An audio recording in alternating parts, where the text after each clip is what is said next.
Olá, alunos de Fundamentos de Matemática, eu sou a professora Ana Cristina e nesse vídeo nós vamos iniciar o conteúdo de argumentos. Então, a gente vai falar nessa aula sobre a definição dos argumentos e eu vou colocar alguns exemplos aqui para a gente entender. Tá?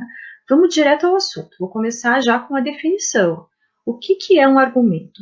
Então, um argumento é uma relação que associa um conjunto de proposições, que podem ser simples ou compostas, aqui eu estou chamando de P1, P2 até um certo Pn, que são chamadas de premissas, tá? A uma proposição Q chamada de conclusão do argumento. Então, o argumento é simplesmente isso, tem proposições que eu vou chamar de premissas e tem uma proposição que eu vou chamar de conclusão, tá? As premissas também podem ser chamadas de hipóteses, a conclusão de tese. A gente vai falar sobre isso aqui mais tarde. Por enquanto, vamos a premissas e conclusão. A notação que a gente usa é essa aqui, ó. Eu vou colocar as premissas entre vírgulas, vou colocar esse símbolo aqui e depois desse símbolo a conclusão. Então, essa notação significa que esse conjunto aqui de proposições está formando um argumento. Bom, vamos começar com um exemplo, então, para a gente entender. Eu coloquei aqui a palavra silogismo, porque quando a gente tem argumentos que têm duas premissas, a gente chama de silogismo, tá? Bom, o primeiro argumento que eu coloquei aqui para a gente analisar é esse aqui. Todos os cearenses são humoristas, com uma primeira premissa. A segunda premissa, todos os humoristas gostam de música. Então, um argumento que tem duas premissas, e como conclusão, eu vou colocar a seguinte proposição.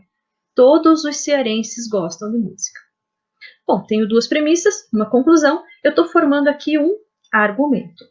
Eu coloquei aqui numa notação diferente daquela notação inicial, porque naquela notação ia passar de uma linha, né? Ia ficar muito comprido numa linha. Então, essa daqui é uma outra notação que a gente utiliza, a gente vai usar bastante essa notação aqui, de colocar as premissas uma embaixo da outra, esse traço aqui e depois a conclusão. Então, isso é uma outra notação.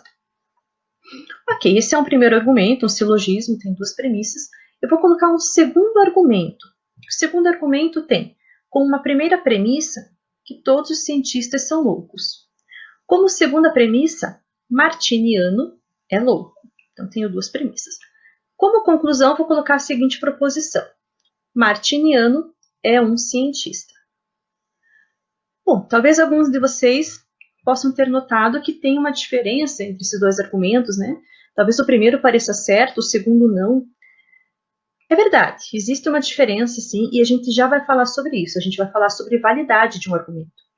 Mas, na definição, eu não falei nada sobre a verdade ou sobre a falsidade das premissas, da conclusão. Não falei nada disso. Eram simplesmente proposições colocadas como uma premissa e proposição colocada como uma conclusão. Então, esses dois exemplos, apesar de serem diferentes, são sim dois argumentos. Se você percebeu uma diferença aqui, ótimo. Legal, a gente já vai falar sobre isso.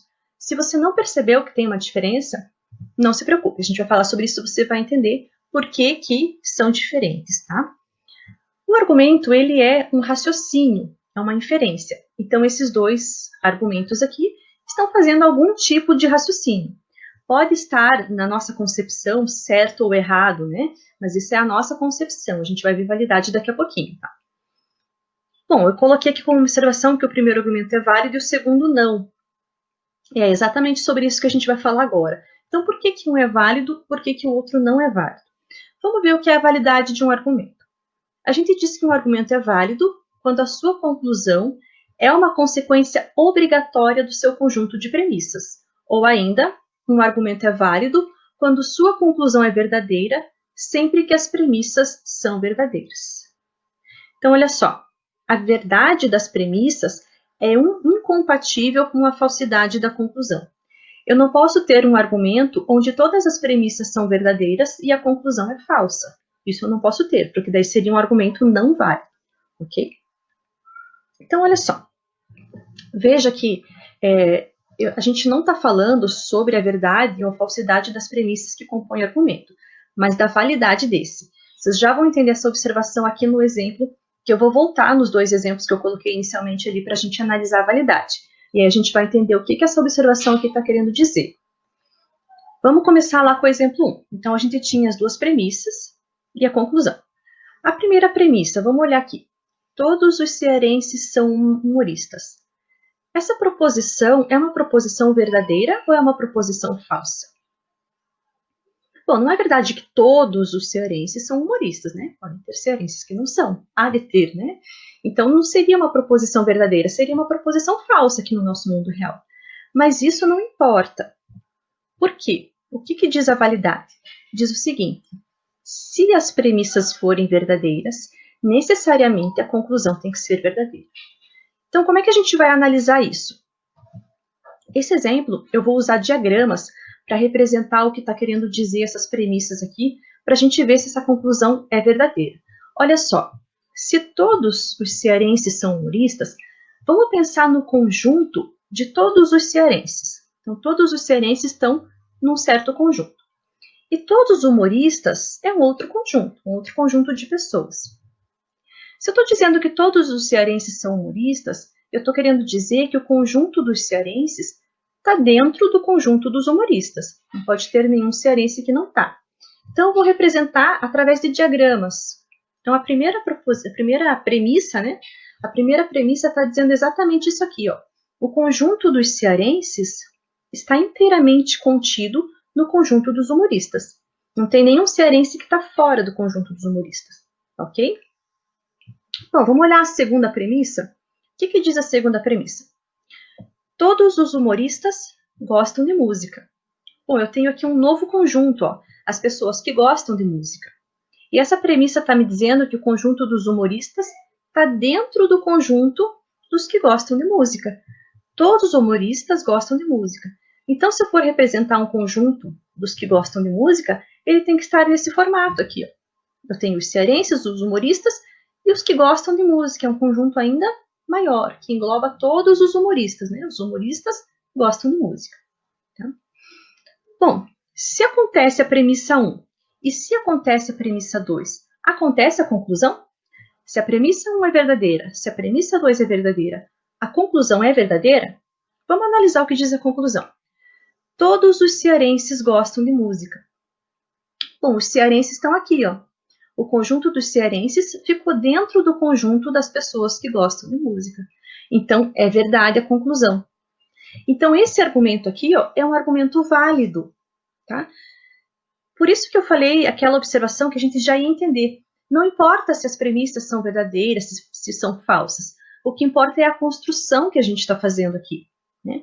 Se eu considero que essa premissa é verdadeira, que essa é verdadeira, a conclusão necessariamente tem que ser verdadeira. Vamos ver o segundo exemplo para ver por que aquele segundo exemplo era diferente desse primeiro. Tá?